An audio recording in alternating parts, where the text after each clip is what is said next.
ದಕ್ಷಿಣ ಕನ್ನಡ ಜಿಲ್ಲೆಯ ಪ್ರವಾಹಕ್ಕೆ ತುತ್ತಾದ ಪ್ರದೇಶಗಳಿಗೆ ಜಿಲ್ಲಾಧಿಕಾರಿ ಮುಲೈ ಮುಗಿಲನ್ ಬುಧವಾರ ಭೇಟಿ ನೀಡಿ ಪರಿಶೀಲನೆ ನಡೆಸಿದ್ದಾರೆ.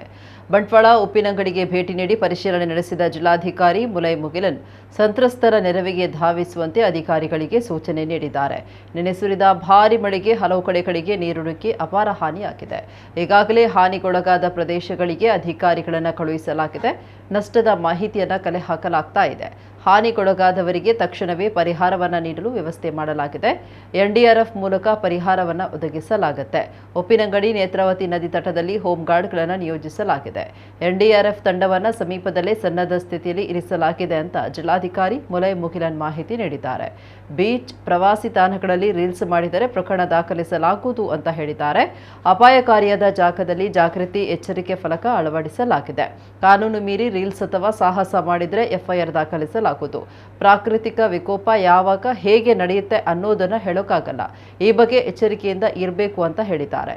ಇನ್ನು ಶಿರಾಡಿ ಘಾಟ್ನಲ್ಲಿ ನಿರಂತರ ಗುಡ್ಡ ಕುಸಿತ ಆಗ್ತಾ ಇದೆ. ಕೆಸರು ತೆಗೆದಂತೆ ಮತ್ತೆ ಕೆಸರು ಬರ್ತಾ ಇರುವುದರಿಂದ ಸಮಸ್ಯೆ ಆಗ್ತಾ ಇದೆ. ಇದರಿಂದಾಗಿ ವಾಹನ ಸಂಚಾರಕ್ಕೆ ತೊಂದರೆಯಾಗ್ತಾ ಇದೆ. ಆದರೂ ರಸ್ತೆಯನ್ನು ಬಂದ್ ಮಾಡದೆ ವಾಹನಗಳನ್ನು ಬಿಡಲಾಗ್ತಾ ಇದೆ. ಮಳೆ ಕಡಿಮೆಯಾಗದೆ ಪೂರ್ಣ ಕಾಮಗಾರಿ ನಡೆಸಲು ಸಾಧ್ಯ ಆಗ್ತಾ ಇಲ್ಲ. ಮಳೆ ಕಡಿಮೆಯಾದ ಬಳಿಕ ಕಾಮಗಾರಿಯನ್ನು ಪೂರ್ಣಗೊಳಿಸಲಾಗುವುದು. ಚಾರ್ಮಡಿ ಘಾಟ್ನಲ್ಲಿ ಘನ ವಾಹನಗಳ ಸಂಚಾರವನ್ನು ನಿಷೇಧಿಸಲಾಗಿದೆ. ಲಘು ವಾಹನಗಳ ಸಂಚಾರಕ್ಕೆ ಅಲ್ಲಿ ಅವಕಾಶ ಕಲ್ಪಿಸಲಾಗಿದೆ.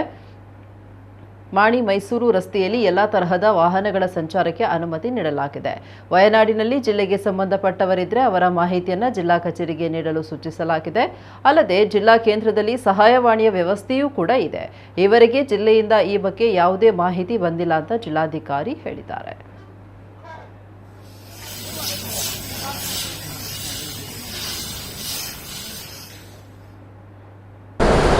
ನಿನ್ನೆ ಒಂದು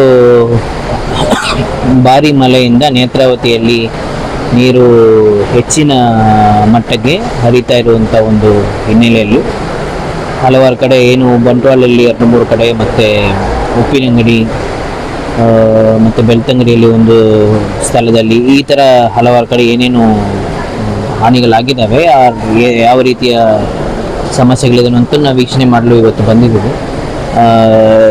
ನಿನ್ನೆಯನ್ನು ಎಲ್ಲ ತಂಡಗಳು ಸ್ಥಳದಲ್ಲಿದ್ದರೂ ಅವರಿಗೆ ಪರ್ಯಾಯ ವ್ಯವಸ್ಥೆಗಳನ್ನ ಮಾಡಿದ್ದಾರೆ. ಬಂಟ್ವಾಳದಲ್ಲಿ ಕೂಡ ನೀರು ಇಳಿಕೆ ಆಗಿರೋದ್ರಿಂದ ಎಲ್ಲರೂ ಕೂಡ ವಾಪಸ್ಸು ಅವ್ರ ಮನೆಗಳಿಗೆ ತರಲುವಂಥ ಇದು ಕೂಡ ಆಗಿದೆ. ಇಲ್ಲಿ ವಿಶೇಷವಾಗಿ ಉಪ್ಪಿನಂಗಡಿಯಲ್ಲಿ ದೇವಸ್ಥಾನದ ಮುಂದೆ ನೀರು ಸಂಗಮ ಆಗುವಂಥ ಒಂದು ವಿಶೇಷತೆ ಇರುವುದರಿಂದ ಜನರು ಸಹ ನಿನ್ನೆ ಹೆಚ್ಚಿನ ಸಂಖ್ಯೆಯಲ್ಲಿ ಬಂದಿದ್ದು, ಪೊಲೀಸು ಮತ್ತು ರೆವಿನ್ಯೂ ಇಲಾಖೆ ಮತ್ತು ಪಂಚಾಯತ್ ಅವರು ಎಲ್ಲರೂ ಟೆಂಪಲ್ ಸಮಿತಿಯವರ ಒಂದು ಹೊಂದಾಣಿಕೆ ಜೊತೆಗೆ ಅದನ್ನು ಒಂದು ಯಾವುದು ಸಮಸ್ಯೆ ಇಲ್ಲದೆ ಆ ಒಂದು ಇದನ್ನು ಜನರು ವೀಕ್ಷಣೆ ಮಾಡಲಿಕ್ಕೆ ಒಂದು ಅವಕಾಶವನ್ನು ಮಾಡಿಕೊಟ್ಟಿದ್ದಾರೆ. ಅದಕ್ಕೆ ಅವರಿಗೆ ಎಲ್ಲರಿಗೂ ನಾನು ಅಭಿನಂದನೆ ಸಲ್ಲಿಸ್ತೇನೆ. ಮತ್ತು ಇಲ್ಲಿ ಏನು ಮುನ್ನೆಚ್ಚರಿಕೆ ಕ್ರಮಗಳು ವಹಿಸಬೇಕು ಅದಕ್ಕೆ ಇಲ್ಲಿ ಸ್ಥಳೀಯವಾಗಿಯೇ ಹೋಮ್ ಗಾರ್ಡ್ಸು ಮತ್ತು ತಂಡ ಇಲ್ಲೇ ಇದೆ. NDRF ತಂಡನೂ ಕೂಡ ಇಲ್ಲೇ ಹತ್ತಿರದಲ್ಲೇ ನಾವು ಅದಕ್ಕೆ ಸ್ಟೇಷನ್ ಮಾಡಿದ್ದೇವೆ. So we are prepared. But ಇಲ್ಲಿ ಏನಾದರೂ ಲ್ಯಾಂಡ್ ಸ್ಲೈಡ್ ಆಗುವಂಥದ್ದು ಸಣ್ಣ ಮಟ್ಟದ್ದು, ಬಟ್ ಆದರೆ ರೋಡ್ ಹತ್ತಿರ ಇರುವಂಥ ಲ್ಯಾಂಡ್ ಸ್ಲೈಡ್ಸ್ ಆಗುವಂಥ ಸ್ಥಳಗಳನ್ನು ಸಹ ವೀಕ್ಷಣೆ ಮಾಡಿ